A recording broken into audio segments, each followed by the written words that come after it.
Mike Bird, Flag Plus football staff. Donald Bomb Squad, Shepherd, Mercenaries, Snap. Yeah. Robert O'Grady, Vicious Canucks. Welcome to Breaking the Huddle. I'm Ross Castleton, here with my guest, Rob O'Grady from Vicious Canucks, Mr. The Don Shepherd from, what's the team name again? Mercenaries? Oh yeah, that's what they're calling themselves this year. And our esteemed FPF staff over there, Mike Bird, who I think played also at the Red Ballers last year. Yep, Sandlot Saints. That's good. So we've got a good mix here this week. JP Mancini was filled in great last week, but of course, we had to upgrade for the second show of the season. So I brought in the big dogs and myself. First thing on the docket, a lot of people talked at the end of last year about the Receiver of the Year award, and yes, there was this Matt Norzel versus Paul Kamel. The stats indicated one thing, everyone assumed Norzel would win it, and FPF, I guess, the committee decided to give it to Paul Kamel based on his stats. Now, the argument that has transpired over the two seasons is whether a receiver who catches more passes for shorter distances is worth just as much as long bomb receivers like Paul Kamel is. Now let me give you the stat lines of Paul and Matt, and let's open it up to discussions. Paul, through 9 games, had 38 catches for 721 yards and 22 touchdowns, while Matt Norzel for the Texas All-Stars had 10 games played, 63 catches, 756 yards, and 21 touchdowns. So you can see that there's Wes Welker versus Randy Moss type of statistics where Norzel was the center for Texas All-Stars and matriculated the ball downfield, whereas Paul Kamel just caught fades and posts and what have you for 20-yard gains. Now let me open it to you. Which do you think is more valuable type of receiver on a team? Rob? Well, I mean, they're both different positions, but like, if I look at Norzel's spot, being a center, it's really impressive to me to get those kind of stats as a center. And centers in this league, I find, are kind of not looked at. Like if I look at actually Donald here, he's an excellent receiver, snap, and it's a deadly weapon to actually have on a team that a lot of teams overlook. So in my view, I find it's more impressive what Norzel did from the snap position. Not to take anything away from Paul. Paul's got flat out speed. I don't know, he's running a 4.5 or something crazy like that. And, Well, I mean, if you're going to compare both of them, you'd say Norzel. If not, Well, Norzel won the fastest man over there. Yeah, Norzel will be. Yeah, okay. Well, that helps too. But I'm just saying, if you compare playing wide out to center, because he's got to get the ball to the quarterback, number one, efficiently, and then run his pattern and make those kind of plays. And so, in my view, I would have given it to Norzel because of that. All right. Center himself, speaking. Short and sweet. Very, very simple. The only reason, in my eyes, that when you're comparing the two, why Norzel should have won it, hands down, is you need a guy on your team who's going to catch 63 balls in order to set up the guy who's going for the long bomb. You need that ground game, you need the short game in order to do it, besides the fact that the guy ran out of his shorts and didn't break stride, which was unbelievable. Still one of the greatest plays ever. Unbelievable. Short of Challengers 2 feet inbounds to win the Division I championship 2 years ago. I think that was probably the biggest. Unbelievable. It did not. I was like, where did his shorts go? It didn't even break stride. I'm like, his shorts are gone. The guy's like, oh. But no, regardless, you need a guy who's going to make all those catches in order to get them to cheat inside and start covering this guy, and then boom, down the sidelines, you got Paul. So, I mean, you can say whatever else you want, like But here, we're talking before. Open the question up. Who's the best receiver out of the two of them? If we had to compare them? Norzel. If I take Norzel and I put him on the outside edge, the wide receiver spot for Click-Clack, does he put up the same stats Paul does? Absolutely. If I put Paul at the center position, does he even remotely come close to what? I've never seen Well, I don't think he can I snap. don't think he can snap. I'm sure he can snap. But I don't think. in saying that too, I think Norzel, obviously, I mean, no one's going to dispute the fact that him at wideout, he's probably even deadlier. I think from like a pure talent standpoint, I think Norzel's a better player overall. But I think for his team's value, you look at a guy like Paul who can do the deep stuff for you. I don't think. I think you can find players who can fill in that center role. Maybe not to Norzel's capabilities, but you can find a guy who can be that outlet guy. And I think we saw that statistically, Norzel's catching a lot of the smaller stuff. I think you can find guys who can catch the small stuff but I think it's a lot harder to find Yeah, a exactly. big target who can take over a game with big plays. And I think they can have a lot of an impact on the overall kind of the emotional kind of shape of the game. It can change the momentum a lot when you score big plays. I think you need both. I think really to be successful consistently on offense. But I think you're more likely to find a player like a Norzo who can get you yards underneath, maybe not in that quantity, than it is to find a Kamel who can take it over the top a lot. But just to play devil's advocate, because I mean, we could make the argument for Norzel all the time, but at the same time playing center, and I've played defense for quite a few seasons now, and usually, you know, when you're building coverages and zones, you tend to neglect the center more than you would neglect a primetime receiver like Paul on the wideout. You'd notice. Benny Goodfriend, Paul LaPierre, yourself. I mean, those guys are obviously hybrids to the role. You've played slot as well. But when you put, Matt Norzel in, and I've spoken to defensive captains of the top teams in Division II, they had to make game plans and coverage schemes just to stop Matt Norzel. Whereas Paul is, they assume, just like any other big-time receiver, obviously he's the best receiver on his team. You take a safety over the top and you make sure that you're never caught one-on-one with him or what have you. So in that respect, you could say that Matt had it easier because some teams weren't smart enough to cover over the center or what have you, whereas Paul was always getting the same type of coverage. I'm sure by halftime they learned. Yeah, exactly. There's no way. Even the shocker. You play against me, Paul LaPierre, Benny, and Norzel. Regardless, you have to cover the middle. Yeah. You have to. And I'm not But as that's the fast as difference these guys and between stuff. But the thing is, okay, Matt has a speed, Benny has more speed. Me and Paul, try and get around us. Yeah, you're a big target. I've had people swerving You're like a behind tight my end, back yeah. trying to knock down Yeah, the yeah, ball that's it. because I'm able to spin at 5, and they have to plan for it. So when you start planning for that, you can't help but you have to stretch yourself thin. You can't focus as much on the wideout as much as you want to. Yeah, because most defenses, when they go into a game, they always assume right away, the center, they kind of just, they don't really Because focus on that. They're looking at the other stereotype side. is the center Is the least, shittiest guy. not the Yes, shittiest, the sorry. slowest, Yeah. slowest receiver Yeah, out there. that's right. When we And see, not always the when best you're trying to hands. put it. Yeah, that's it.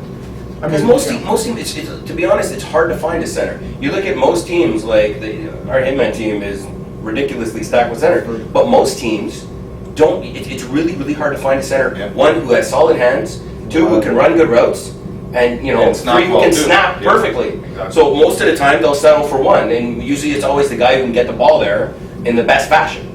So that's why teams send this. You look in the lower divisions, that snappers don't do as much, and that's why. Also, just to throw this out there, the fact that the reasoning from the top was that Paul had played 9 games and had very similar stats, yard-wise and touchdown-wise, to Matt's 10. Should we put that into consideration, how many games you play during a season, or is it you should be evaluated on your season stats regardless of games played? Well, I think games played also comes into effect, because then, obviously there's the average aspect. Yeah, but if you're committed Yeah. to your team, you'd be there for Yeah. all 10 of them, right? Yeah, that's so true. you can't. Yeah. I mean, in the NFL, you would never see a guy's games played Yeah. stats prorated Yeah, over exactly. a season. Yeah. It's your Oh, yeah. stats. It's your season. Yeah. You can't make it. It's your own fault. Yeah, because you can get hurt too. You can be out 2 games and then come back and have 2 Get wicked games. suspended, you get it, Yeah, and that's then it. why is that fair? Yeah, that's true. It doesn't mean you should get extra stats or more recognition Yeah. because you missed 2 games, especially if you're suspended. Yeah. But forget about suspended. You miss a game, it's on your own head.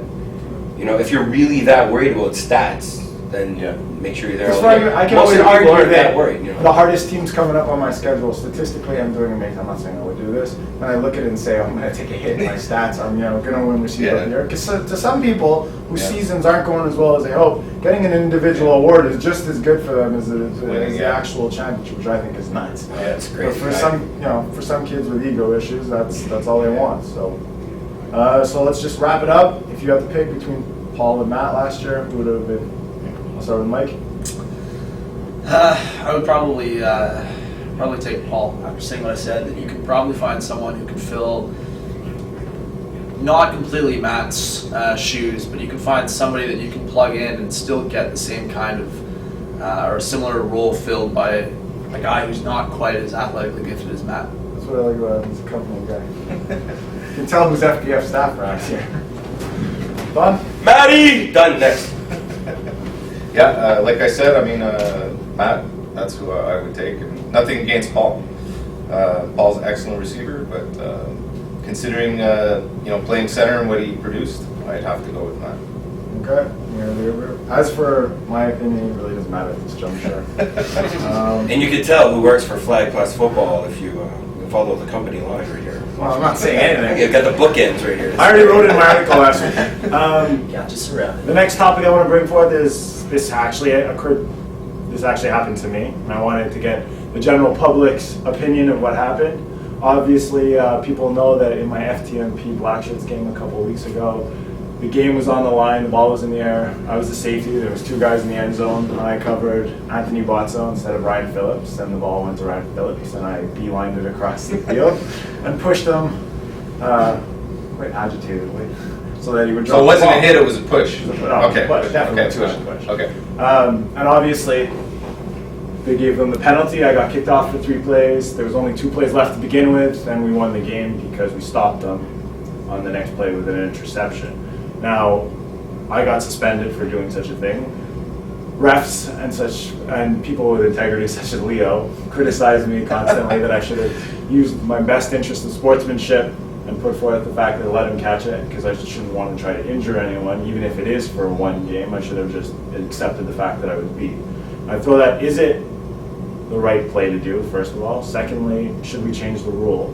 That it should be more penalized, or they get the actual touchdown, or whatever. How can we avoid this loophole in the rules?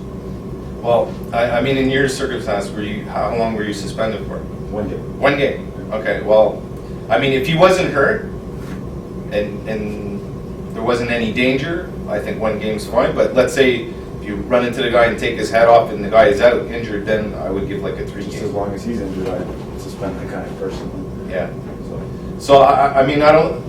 If you just push the guy, if you hit the guy and tackle him, that's a different story. But just pushing him, it's a judgment call. That's the thing about it. It's to the ref's discretion. So, and a lot of these calls are with URs. So, Yeah, I think it is. It's a tough one to grade out on a consistent basis because a lot of these they're pretty isolated events that happen with their own unique set of circumstances. but pass interference in the end zone, flagrant pass interference in the end zone, should it be penalized more? Should we figure out a system to either award the touchdown? If No, in the end the zone, ball I to don't the think 2 so. yard? No awarding the touchdown. You can't, Definitely not. award the touchdown. No. You can't. Well, In the NFL, You don't know if you would've give, got it. No, we give can't. points. But in our league, if on a return of a convert, the last man back fouls the returner, we have to give them. But that's last man back. That guy's got a shot, and you're purposely if you're in the end zone, regardless, you cannot just give him the touchdown because the guy could have dropped it anyways. Yeah. This guy already has the ball and is running with it, and you're stopping him. Yeah. You're doing something flagrant to stop him. This guy doesn't even have the ball yet, so it's anybody's ball. Now, I'll let you finish. I'll just say really quick. In my opinion, it's simple. It's suspension for the player who does it if it's flagrant and really looks. Even if he didn't injure him, if it looks like an intent could have hurt him, Yeah. it's a suspension. Spot foul, where it should be ball on the 1, Yeah. even though they only have it for 10 yards right now. If it Yeah. happens in the end zone, it should be spot foul, and you get to replay it down, and you get your other chance. Yeah. Guy gets suspended, he gets his punishment. Touchdown it can't be awarded, but you give him a shot from the 1 yard. Yeah, because another circumstance, if the guy, let's say he's trying to make a great play and he hammers the guy, It's a lot of Yeah. power to a referee to swing the game. that's it. What if the guy Like I've seen Karim Bennett many times come flying through over and you're like, oh my god, man, he's gonna take someone's head off, Yeah, But I he's had- just making a great play. And Mike? No, I agree mostly with what you said there, Don. I think if it's based on intent, what you do in terms of a suspension. Certainly, you get another shot at the end zone through the penalty, but I don't think that you can make an exception to a rule because of the unique situation with it, the ball being in the end zone, with it being so late in the game. But like I said, as far as the penalty awarded to the player and suspension-wise, it's got to be done kind of discretionarily based on intent and I think outcome of the hit. If it is something that injures a person, you gotta look at it. But yeah, but if it's accidental, It if it's depends. accidental, you Yeah, hurts but the then guy. we're seeing Yeah. flagrant. Yeah. Yeah. There's okay. 2 pass Yeah. interferences Yeah. in our league right now. There's normal Okay. where you Yeah. go over and you slap sound by accident, and then there's one where you Yeah.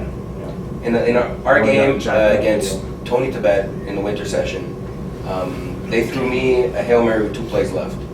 and I was taking off down the sidelines. He was running, and I knew he was going to jump into me, so I jumped into him, and I ended up catching the ball. So you can't suspend anyone there because he was going for me, and I knew it, so I jumped into him.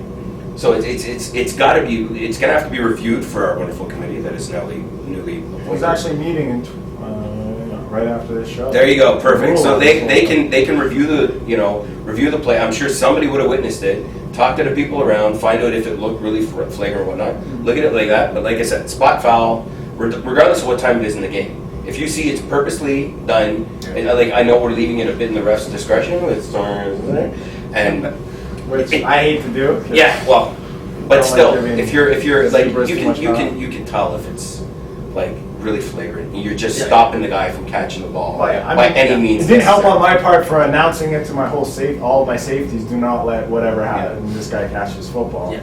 But I mean, at the same time, I think we can't just have it 10 yards. No, it's got to be a spot Hail foul. Mary, and the guy's about to catch the Hail Mary. You're not just going to. See, at the same time, there should be something also to kind of like deter guys from. But here's what happened. Let's just say, for argument's sake, in this case was Ryan Phillips, who I'm friendly with, and obviously the benches aren't going to clear because we all know each other. Two teams don't know each other. It's an emotional game. Let's say, like back in the day, G-Men Buckeyes or what have you. Oh, yeah, and that ball gets thrown up there, and then all of a sudden Paul does that to Anthony Thompson, and then both benches clear. And this is a huge black eye to flag plus football because we never put a rule in place to stop it from happening before it happens. This isn't a tackle football league where people are going to get roughed around. This is a flag, so there shouldn't be any contact. Incidental contact maybe, but tackling and what have you should bring forth higher penalties. Anyway, with that, we're going to bring to a new segment JP and I came up with called Under or Over. Which basically, I'll throw out names of teams or players who are covered on the WEPL. And for a disclaimer reason, we're going to say in terms of the WEPL, but in terms of the people involved. You guys can tell me if they're overhyped or underhyped on the show or what have you. The first guys I'm going to bring up are the Rainmakers. Everyone says they're a dark horse. I think they started the season 0-5 now. They had a brutal 2 games last night, but they did play the whole Empire in one shot, which wasn't too fun for them. All right, so I'll throw it out to Mike on the head. Gotta defend all my McGill buddies, eh? A little overrated right now until they can find someone who can put some pressure on quarterbacks a little more consistently. They've got to start to take over some games a little bit, stay in games, not just through their offense, but actually try and slow some guys down defensively. It's what they really lack right now. Okay.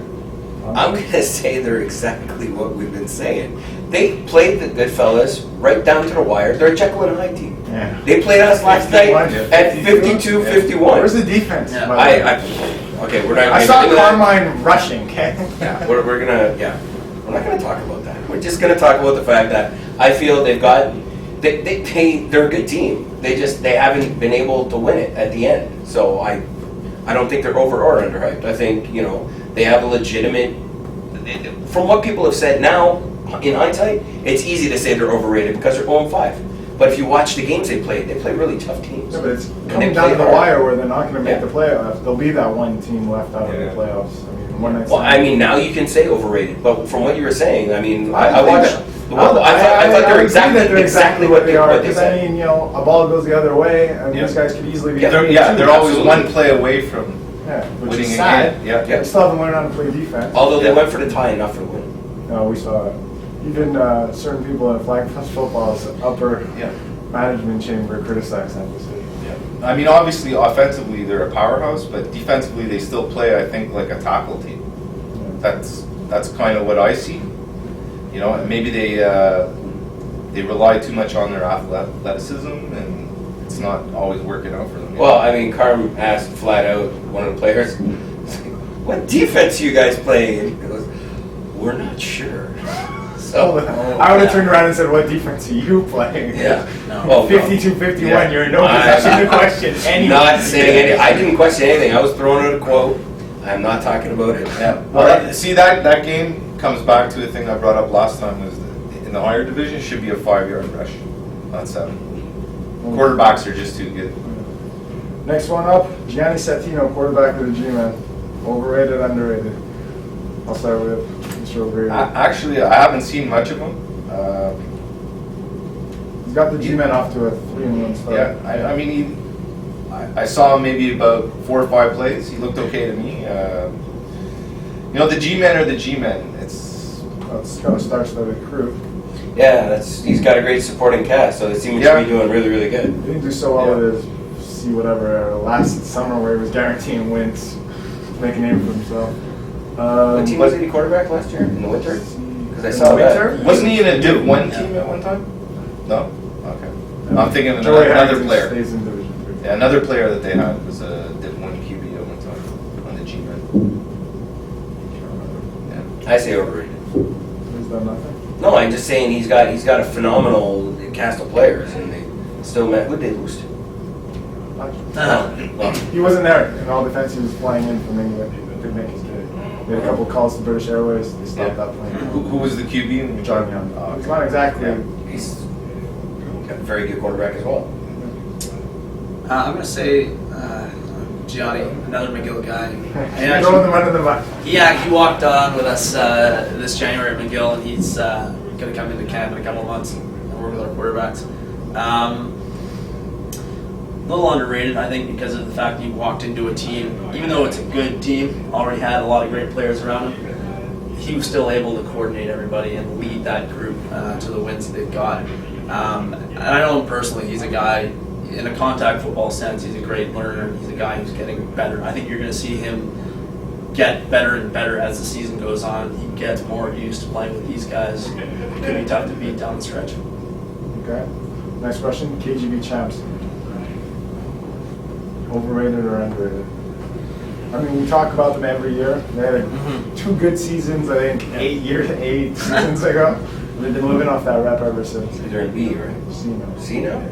No, I think they're a good team. They've been together for. No, they're all Selwood and House boys. Yeah. I mean, how long now have they been together? 4 years? 4 seasons? 8 seasons. Yeah. So I mean, there should be some chemistry there. So just that fact they've been together that long and they're still at that kind of same level.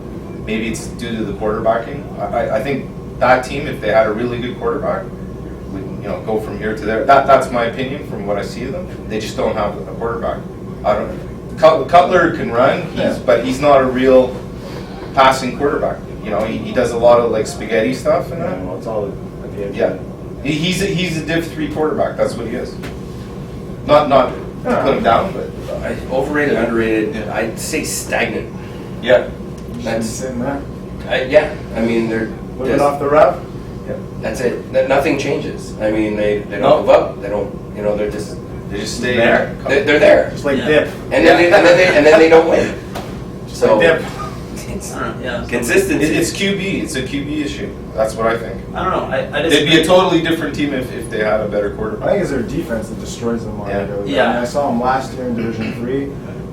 They used to put up some good points and get railed by another 10 points over or whatever they were. Yeah, playing, so. I think that's the real weakness of their team is that they haven't. I disagree on the Rob QB, Goldell, yeah. QB. I think Okay. I know Phil, another McGill guy, but just He walked doesn't on go to this McGill. guy. McGill's take anyone who plays football. Flag plus football. Anyway, you can walk down the street, you can play for McGill. No. Phil, I don't think Phil's the issue at all. Offensively, I think they're a little inconsistent, but when they're on offensively, they can stay in a game against anybody. But I kind of agree with what you say there, Don. There's a team there that has been around as it is right now for a long time.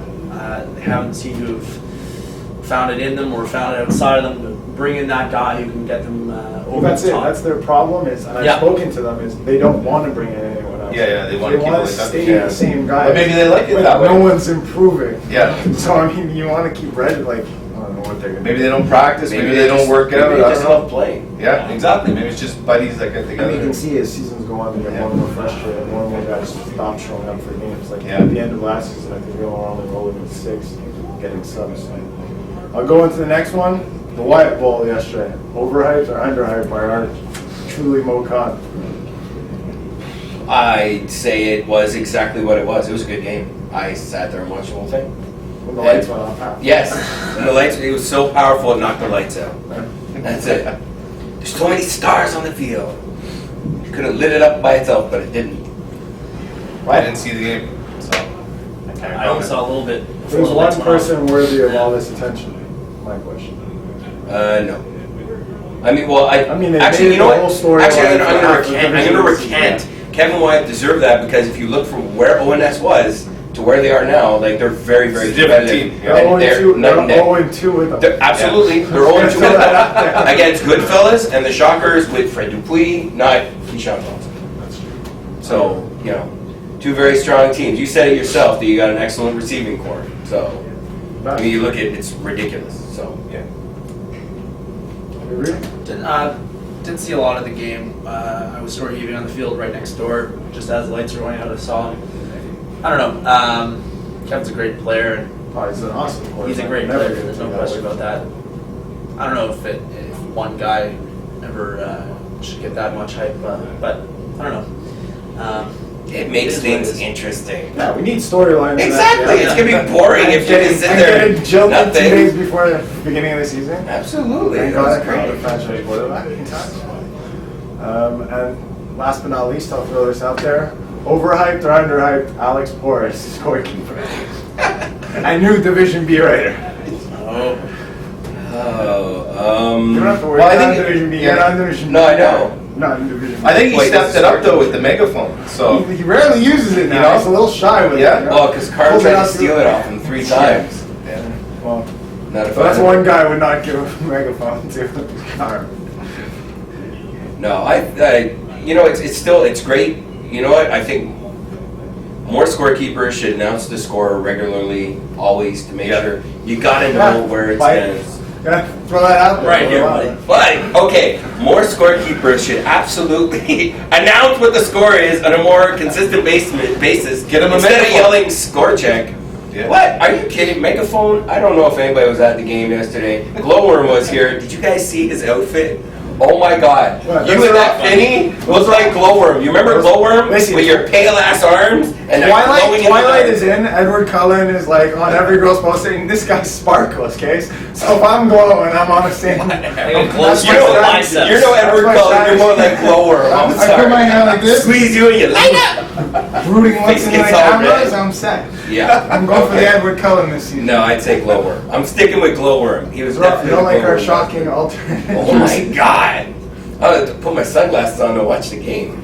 But I didn't need a megaphone. I was able to talk to Paul from across the field. So Don't worry, I heard the barking on my drops. That's Braylon Edwards impersonation.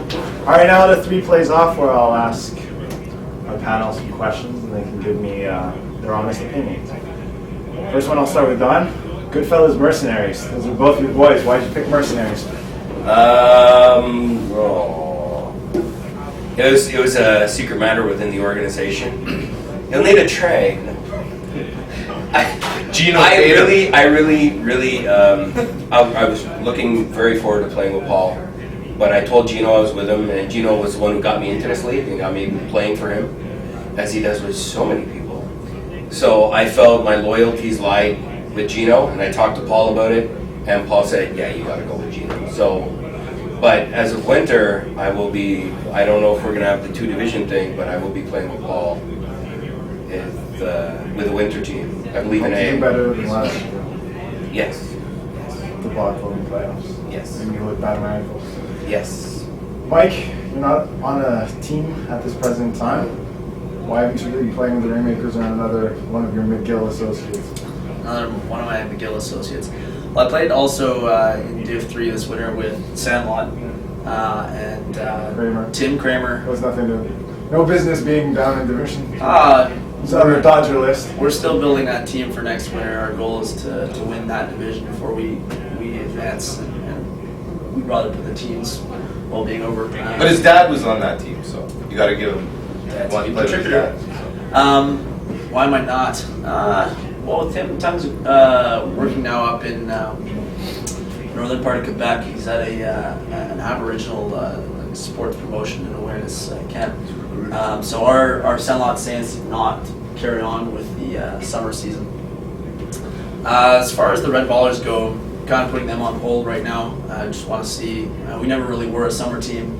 a lot of guys leave town, and so without those two teams, I don't know. I've always put my name in with Ryan Castor and the Rainmakers. They've always kind of had Their own crew, staff, and stuff. yeah, they've always had a big list of guys that they've had, but I did notice that Ryan Castor was playing quarterback the other day. Not quarterback, but cornerback. And Rusher. And Rusher. And Ryan, I've played with you, and Castner, give him a call, man. Ryan Castor, You're on the phone. you should call me. I love you, buddy. All right, Rob, you're known as Yeah. one of the vets around here. Yeah, kind of. You, Leo, and The old men. exactly. How does it feel every week lining up against guys, much younger than you and competing? Actually, to be honest, for me, it's not so bad. I like the challenge. I love football. I've been playing since I'm 11 years old. So, obviously, speed-wise, there is a difference at times. That's normal. But I think I can hold my own. Just using stuff that I've experienced over the years and stuff like that. So, no, it's fun. It's I have no problem lining up against a young guy, old guy. To me, when you're out there, you're a player. So, I respect everybody, the young guys, the old guys. It's all the same. Like even my nephew, I've played against him a few times. I'll line up on him. Yeah, I played with him too. So, he's a lot faster than me, but. If you get right position, CFL reason. if you get right positioning on a guy, even if the guy's running a 4 or 5, And hold him, you'll never go in. that's it. Exactly. You pull the shirt a bit, stuff like that, get on their nerves, throws them off their game. All right, Don, this question's for you. Who's the best center in Division A? I am.